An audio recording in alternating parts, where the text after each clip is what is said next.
Hello friends, പണ്ടത്തെ കാലത്ത് number one നിന്നവരും അതിനുശേഷം ഈ കാലത്ത് നമ്പർ വൺ നിന്നവരും തമ്മിൽ ഏറ്റുമുട്ടൽ എന്താവും നടക്കാൻ പോകുന്നത്? അതെ, വിജയ് രജനി വമ്പൻ ക്ലാസ്സിൽ ഏറ്റുമുട്ടുന്നു. ആര് ജയിക്കാനുള്ള പോസിബിലിറ്റീസ് നമുക്കൊന്ന് നോക്കാം.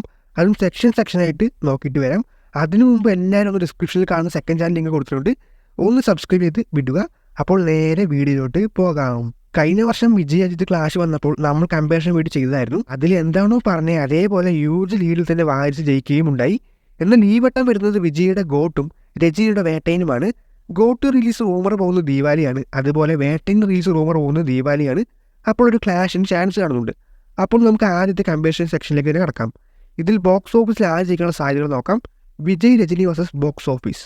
സത്യം പറഞ്ഞാൽ രണ്ടുപേരും കട്ടക്കാണ്. അതുകൊണ്ട് തന്നെ ഒരു ടൈറ്റ് മത്സരമാണ്. ഫസ്റ്റ് 100 കോടി ക്ലബ്ബ് രണ്ടുപേർക്കും എത്രയുണ്ടെന്ന് നോക്കാം.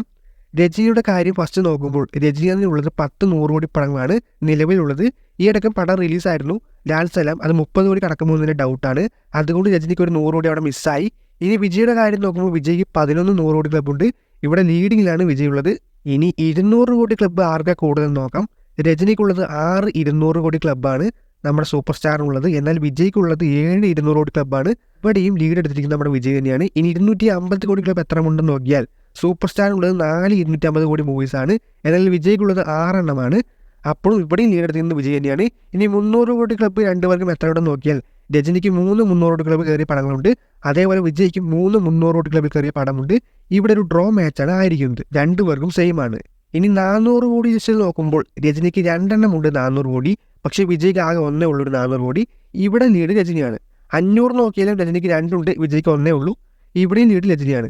600 കോടിയാണ് ലാസ്റ്റ് ആയിട്ട് ഉള്ളത്, കാരണം കോളിവുഡ് ടോപ്പ് കളക്ഷൻ 600 കോടിയാണ്. അപ്പോൾ നോക്കുമ്പോഴും രജനി തന്നെയാണ് ലീഡ്. രജനിക്ക് 2 600 കോടി പടമുണ്ട്, വിജയ്ക്ക് ഒന്നേ ഉള്ളൂ. അപ്പോൾ മൊത്തം ബോക്സ് ഓഫീസ് ലീഡ് നോക്കുമ്പോൾ വിജയ്ക്ക് 3 പോയിന്റും രജനിക്ക് 3 പോയിന്റുമാണ്. ഇതൊരു ഡ്രോ മാച്ചാണ് ആയിരിക്കുന്നത്. അപ്പോൾ ഈ മത്സരത്തിൽ കട്ടക്കാണ്, ആരും ജയിച്ചിട്ടില്ല. സെക്കൻഡ് സെക്ഷൻ പടത്തിന്റെ ഡയറക്ടർമാർ തമ്മിലാണ്. വേട്ടയൻ ഡയറക്ടർ വാസ് GOAT director. Vettaiyan director DJ ജ്ഞാനവേളാണ്. ഗോട്ട് ഡയറക്ടർ വെങ്കട് പ്രഭുവാണ്. പോപ്പുലാരിറ്റി വൈസ് ഫിലിമോട്ടോഗ്രാഫി വൈസ് എല്ലാം തന്നെ വെങ്കട് പ്രഭു തന്നെയാണ് ലീഡ്. പക്ഷെ നല്ല കണ്ടന്റ് വൈസ് നല്ല പടം എടുക്കുന്ന ഡയറക്ടറാണ് ജ്ഞാനവേല്. ഈ ജൈവിമൊക്കെ എടുത്തത് നമ്മൾ കണ്ടതാണ്. അതുകൊണ്ട് തന്നെ ഒരു നല്ല സോഷ്യൽ മെസ്സേജുള്ള പടം കിട്ടും. പക്ഷെ തമിഴ്നാടുകാർക്ക് മാത്രം റിലേറ്റഡ് സ്റ്റോറി ആകുമെന്നേ ഉള്ളൂ.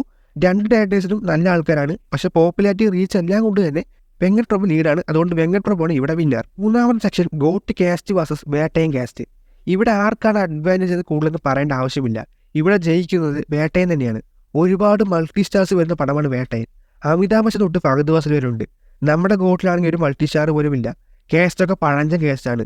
ഇവിടെ വേട്ടയനാണ് വിജയിച്ചിരിക്കുന്നത്. അടുത്ത section got hype versus Vettaiyan hype. Hype വെച്ച് നോക്കുമ്പോൾ രണ്ടിനും പ്രത്യേകിച്ച് വമ്പൻ ഹൈപ്പൊന്നുമില്ല. എന്നാൽ വേട്ടയൻ ഒരു നോർമൽ കണ്ടന്റും ഗോട്ട് ഒരു ഡിഫറൻറ്റ് കണ്ടന്റുമാണ്. അതുകൊണ്ട് വേട്ടയെ വെച്ച് കമ്പയർ ചെയ്യുമ്പോൾ ഗോട്ടിനാണ് ഹൈപ്പ് കൂടുതലുള്ളത്.